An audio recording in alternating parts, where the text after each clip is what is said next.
Hi everyone, आज की video में हम लोग डिस्कस करने वाले हैं ब्रेक एंड कंटिन्यू स्टेटमेंट्स के बारे में। तो चलो अब हम लोग समझते हैं कि ब्रेक और कंटिन्यू स्टेटमेंट हम लोग कब यूज करते हैं।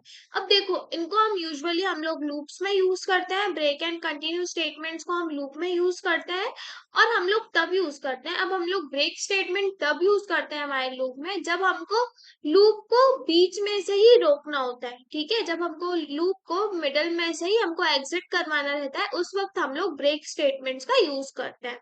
तो चलो पहले हम लोग इसकी डेफिनेशन को समझ लेते हैं, फिर हम लोग इसका एक एग्जांपल देखेंगे तो आपको क्लियर हो जाएगा कि ब्रेक स्टेटमेंट का यूज कैसे करते हैं हम लोग। तो सबसे पहले हम लोग डेफिनेशन की बात करें, the break statement is use to stop a loop immediately. Break statement को हम लोग क्यों यूज करते हैं लूप में? ताकि हम लोग लूप को इमीडिएटली क्या कर पाए, स्टॉप कर पाए। Even if the condition still true, हमारी कंडीशन भले ही ट्रू है अभी भी, पर हमको वहां पे हम लोग ब्रेक इमीडिएटली क्या कर लेंगे, स्टॉप कर देंगे हमारे लूप को। It break out of the loop, और ये ब्रेक कर देगा लूप को। अब देखो, सिंपली समझो, जैसे हमने एक लूप चलाया, जैसे मैं आपको एक एग्जांपल से समझाती हूँ। जैसे मैंने यहाँ पे एक लूप चलाया जिसमें मुझे 1 से लेके 5 तक नंबर्स को प्रिंट करवाना है। ठीक है, और मैंने उसके बीच में, अब मैंने लूप के बीच में ही ब्रेक स्टेटमेंट का यूज कर लिया। मैंने क्या किया, मैंने एक कंडीशन लगाई, जैसे ही मेरा आई 3 के इक्वल हो जाए तो वैसे ही मेरा लूप क्या हो जाए, स्टॉप हो जाए। मुझे चाहिए कि जैसे ही मेरा आई 3 के इक्वल हो जाए, मेरा लूप क्या हो जाए, स्टॉप हो जाए। तो वो क्या करेगा, जैसे ही मेरा आई 3 होगा, मैं उसके नीचे ब्रेक लगा दूंगी, तो वहां से ही मेरा लूप क्या हो जाएगा, एग्जिट हो जाएगा। इवन मेरी कंडीशन तो अभी भी ऊपर ट्रू ही है ना, कि मुझे 5 तक, मैंने कंडीशन क्या दी है कि मुझे 5 तक नंबर्स को प्रिंट करवाना है। बट मैंने बीच में क्या लगा दिया, 3 के बाद ब्रेक, 3 तक ब्रेक लगा दिया। जैसे ही मेरा नंबर 3 आए वहां पे ब्रेक हो जाए, मतलब 3 पे प्रिंट नहीं होगा इस केस में, सिर्फ 1 और 2 ही मेरे आउटपुट में आएंगे। तो चलो एक बार हम लोग इसको एग्जाम्पल समझते हैं तो आपको अच्छे से क्लियर हो जाएगा। यहाँ पे मैंने क्या किया है, सबसे पहले मैंने एक फॉर लूप चलाया है, जो मैंने y1 से लेके 10 तक चलाया है, कि मुझे यहाँ पे लेस देन इक्वल्स टू 10 तक नंबर्स को प्रिंट करवाना है। और हर बार मेरा आई क्या होना चाहिए, इंक्रीमेंट होना चाहिए। उसके बाद हमने एक इफ में कंडीशन लगाई। इफ में मैंने एक कंडीशन क्या दी है, आई इक्वल्स टू 4, मतलब मेरी आई की वैल्यू जैसे ही 4 हो जाए। ठीक है, अपन को जब इक्वल्स टू चेक करना रहता है ना, कि हमको हमको ये चेक करना है कि ये इसके इक्वल है कि नहीं, तब हम लोग डबल इक्वल्स टू का यूज करते हैं। तो मेरा आई जैसे ही इक्वल्स टू 4 हो जाएगा, और तो हम लोग क्या करेंगे, कर्ली ब्रेसेस को ओपन करके ब्रेक लगा देंगे। वैसे ही मेरा यहाँ पे लूप क्या हो जाना चाहिए, स्टॉप होना चाहिए, और आई की वैल्यू को प्रिंट करवाएंगे। तो जब मैं ये वाला एग्जाम्पल रन करवाऊंगी अपने वीएस कोड पर, तो मेरा आउटपुट में सिर्फ क्या आएगा, 1 2 3। जैसे ही मेरा आई इक्वल्स टू 4 हुआ, वहां पे क्या हो जाएगा, हमारा लूप क्या हो जाएगा, ब्रेक हो जाएगा, मतलब एग्जिट हो जाएगा। ठीक है, तो चलो इसको हम लोग एक बार वीएस कोड पे भी करके देख लेते हैं। अब हम लोग हमारी वीएस कोड की स्क्रीन पर आ गए हैं। अब हम लोग यहाँ पे एक बार ब्रेक स्टेटमेंट का कोड को रन करवा के देखते हैं। तो देखो, सबसे पहले मैं क्या चलाऊंगी, एक लूप चलाऊंगी। तो फॉर, मैं यहाँ पे कौन सा लूप चलाती हूँ, जो 1 से लेके 10 तक के नंबर्स को प्रिंट करे। तो for int I equals to 1 से लेके हमको कहाँ तक चलाना है, लेस देन इक्वल्स टू जब तक है 10, और हर बार मेरा आई क्या होना चाहिए, इंक्रीमेंट होना चाहिए।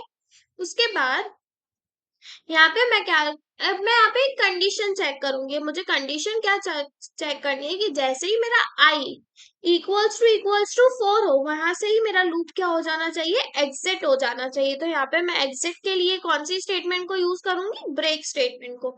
तो यहाँ पे कंडीशन तो ट्रू रहेगी, आई 4 जब 4 के इक्वल आएगा, तो यहाँ पे कंडीशन तो ट्रू है, पर जैसे मैंने उसको इंस्ट्रक्ट किया है कि यहाँ पे मेरा लूप क्या हो जाना चाहिए, ब्रेक हो जाना चाहिए, मतलब एग्जिट हो जाना चाहिए।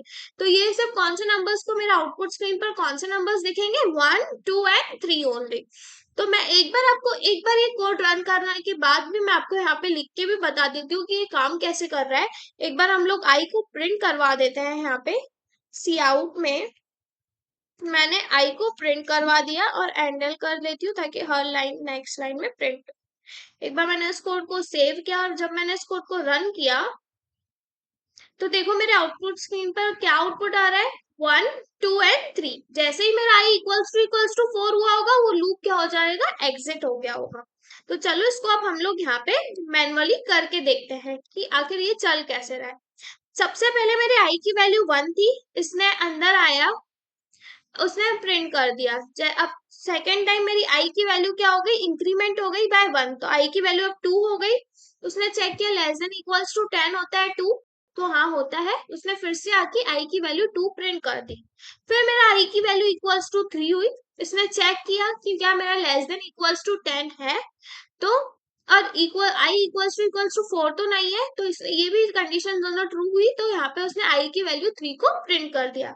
अब जैसे ही मेरा i इक्वल्स टू 4 हुआ, ठीक है, यहाँ पे ऊपर वाली कंडीशन से तो अंदर आ गया होगा, मेरा लूप के अंदर तो वो कंपाइलर आ गया होगा। बट जैसे ही उसको ये पॉइंट दिखा कि इफ मेरा i इक्वल्स टू 4 हो, तो वैसे ही मेरा यहाँ पे लूप क्या होना चाहिए, ब्रेक हो जाना चाहिए। तो ये ऐसे ही बाहर आ गया होगा विदाउट फॉर को भी एक्सेप्ट किए हुए। मेरा कंपाइलर वैसे ही क्या आ गया होगा, बाहर आ गया होगा, लूप को वहीं पे यहाँ पे स्टॉप कर दिया उसने लूप को।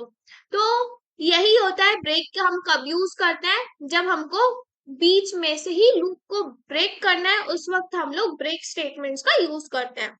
अब नेक्स्ट हम देखेंगे कंटिन्यू स्टेटमेंट का हम लोग कब यूज करते हैं। तो चलो अब हम लोग कंटिन्यू स्टेटमेंट को समझते हैं। अब हम लोग समझेंगे कि कंटिन्यू स्टेटमेंट क्या होता है और हम इसको कब यूज करते हैं। ठीक है, तो देखो कंटिन्यू स्टेटमेंट कब यूज करते हैं हम लोग। कंटिन्यू स्टेटमेंट हम लोग काय के लिए करते हैं, जैसे हम एक लूप चला रहे हैं, ठीक है, हम लोग एक क्या चला रहे हैं, लूप को चला रहे हैं। और हमको चाहिए कि जैसे हमने फॉर एग्जाम्पल जैसे 1 से लेके 10 तक हमको नंबर्स को प्रिंट करवाना है। अब हमको चाहिए कि हमको जो बीच का जो 5 आएगा, इसमें इस काउंटिंग में जो बीच में 5 आएगा, हमको वो प्रिंट नहीं करवाना है हमारे आउटपुट स्क्रीन पर। तो हम क्या कर देंगे, हम लोग एक कंडीशन लगा देंगे कि जैसे ही मेरा i 5 के इक्वल हो, वैसे ही मेरा स्टेटमेंट क्या होना चाहिए, कंटिन्यू। मतलब वो क्या करेगा, वो 5 को स्किप करके, मेरा कंपाइलर 5 को स्किप करके अब 6, 7, 8, 9, 10 को प्रिंट कर देगा।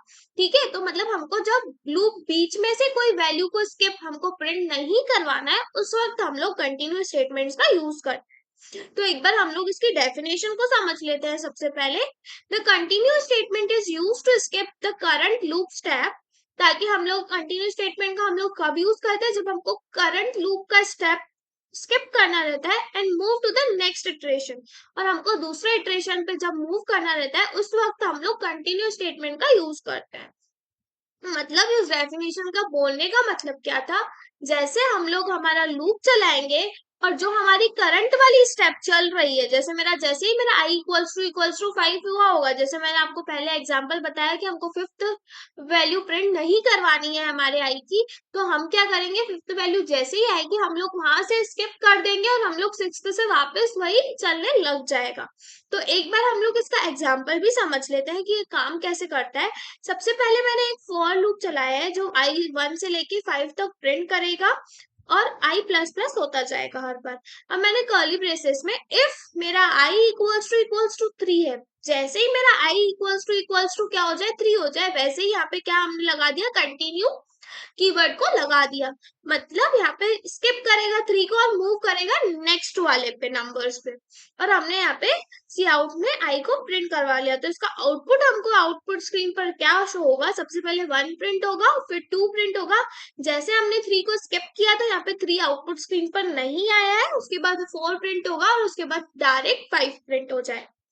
तो लूप हम लोग कंटिन्यू स्टेटमेंट का कब यूज करते हैं, जब हमको बीच वाली कोई कंडीशन प्रिंट नहीं करवानी है, उस वक्त हम लोग कंटिन्यू स्टेटमेंट का यूज करते हैं। तो चलो इसको अभी हम लोग एक बार कोड रन करके देख लेते हैं। अब हम लोग कंटिन्यू स्टेटमेंट का सेम एग्जांपल रन करके देखते हैं। तो देखो सबसे पहले मैं क्या करूंगी, सबसे पहले मैं एक फॉर लूप चलाती हूँ। फॉर मेरा जैसे ही i इंट i इज 1 से लेके 5 तक प्रिंट होना चाहिए, इक्वल्स टू 5, और हर बार i की वैल्यू क्या होनी चाहिए, प्लस प्लस। उसके बाद अब हम लोग यहाँ पे क्या करेंगे, एक कंडीशन को चेक करेंगे। मतलब हम क्या करेंगे, 3 को स्किप कर देंगे। ठीक है, हमको 3 को क्या करवाना है, स्किप करवाना है। लूप के मिडिल में से हमको 3 को क्या करवाना है, स्किप करवाना है। तो मैं यहाँ पे कंडीशन इफ से चेक कर लेती हूँ। इफ मेरा i इक्वल्स टू जैसे ही 3 हो, वहां पे क्या होना चाहिए, कंटिन्यू हो जाना चाहिए। कंटिन्यू हो जाना चाहिए हमारा लूप। और यहाँ पे मैं आई की वैल्यू को प्रिंट करवा दूंगी, और हर बार मैं एंडल भी यूज कर लेती हूँ ताकि हर बार नेक्स्ट लाइन में प्रिंट हो। एक बार मैंने इसको सेव किया और मैं इस कोड को रन करती हूँ, तो मेरे आउटपुट स्क्रीन पर, एक सेकेंड, हाँ, इसको डिलीट करके मैं एक बार फिर से रन करवाती हूँ मेरे कोड को। तो देखो यहाँ पे मेरे आई की आउटपुट क्या आया है, 1 2, फिर 3 को उसने स्किप कर दिया है, फिर 4 एंड फिर 5। ठीक है, तो ऐसे ही जब हमको बीच में से कुछ हमको प्रिंट नहीं करवाना है, जैसे हमको एक सीरीज में चल रहे हैं पर हमको चाहिए कि हमको बीच वाली वैल्यू हमको प्रिंट नहीं करवानी है, तो उस टाइम पे हम लोग कंटिन्यू स्टेटमेंट का यूज करते हैं। ठीक है, तो ब्रेक स्टेटमेंट को कब यूज करते हैं, जब हमको बीच में से ही लूप को एग्जिट करना है, उस वक्त हम लोग ब्रेक स्टेटमेंट का यूज करते हैं।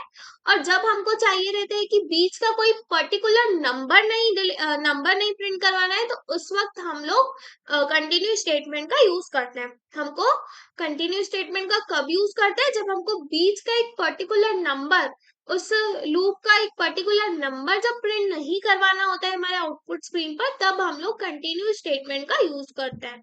तो आज के वीडियो के लिए इतना ही, मिलते हैं नेक्स्ट वीडियो में, और आई होप आपको ब्रेक और कंटिन्यू स्टेटमेंट बहुत अच्छे से क्लियर हो चुका होगा।